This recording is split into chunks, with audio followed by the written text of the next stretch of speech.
कैसे खत्म हुआ श्री कृष्ण सहित पूरा यदुवंश। 18 दिन चले। महाभारत के युद्ध में रक्तपात के सिवाय कुछ हासिल नहीं हुआ। इस युद्ध में कौरवों के समस्त कुल का नाश हुआ। साथ ही 5 पांडवों को छोड़कर पांडव कुल के अधिकांश लोग मारे गए। लेकिन इस युद्ध के कारण युद्ध के पश्चात एक और वंश का खात्मा हो गया। वो था श्री कृष्ण जी का यदुवंश।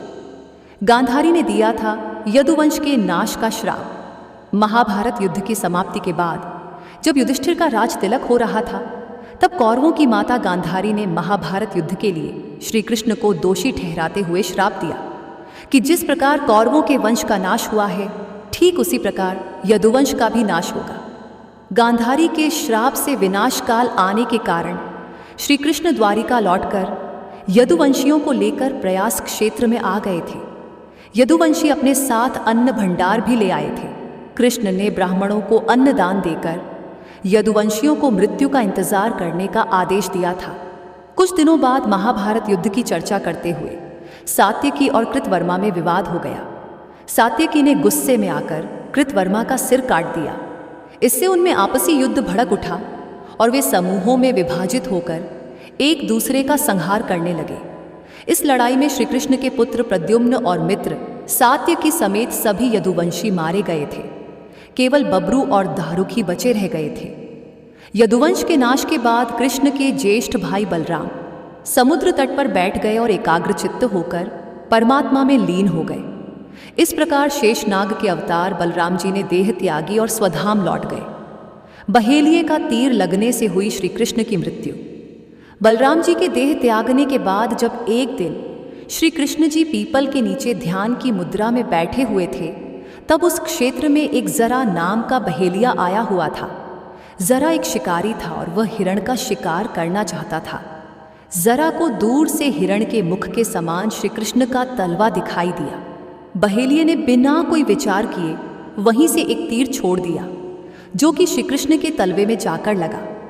जब वह पास गया तो उसने देखा कि श्री कृष्ण के पैरों में उसने तीर मार दिया है। इसके बाद उसे बहुत पश्चाताप हुआ और वह क्षमा याचना करने लगा।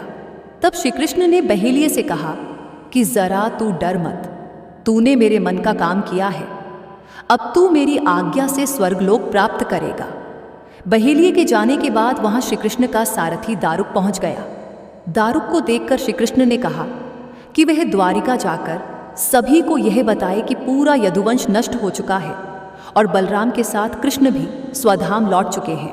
अतः सभी लोग द्वारिका छोड़ दो, क्योंकि यह नगरी अब जलमग्न होने वाली है।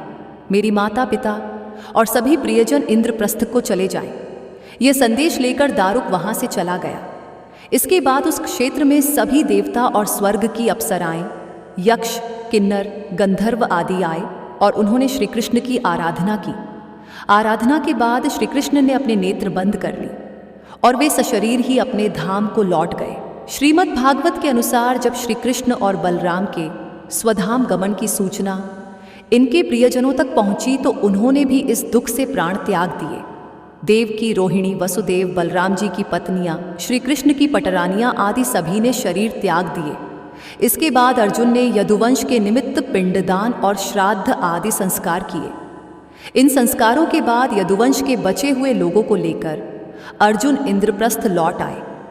इसके बाद श्री कृष्ण के निवास स्थान को छोड़कर शेष द्वारिका समुद्र में डूब गई। श्री कृष्ण के स्वधाम लौटने की सूचना पाकर सभी पांडवों ने भी हिमालय की ओर यात्रा प्रारंभ कर दी थी। इसी यात्रा में ही एक एक करके पांडव भी शरीर का त्याग करते गए। अंत में युधिष्ठिर सशरीर स्वर्ग पहुंचे थे। वानर राज बाली ही था, जरा बहेलिया। संत लोग यह भी कहते हैं कि प्रभु ने त्रेता में राम के रूप में अवतार लेकर बाली को छुपकर तीर मारा था। कृष्णावतार के समय भगवान ने उसी बाली को जरा नामक बहेलिया बनाया और अपने लिए वैसी ही मृत्यु चुनी जैसी बाली को दी थी।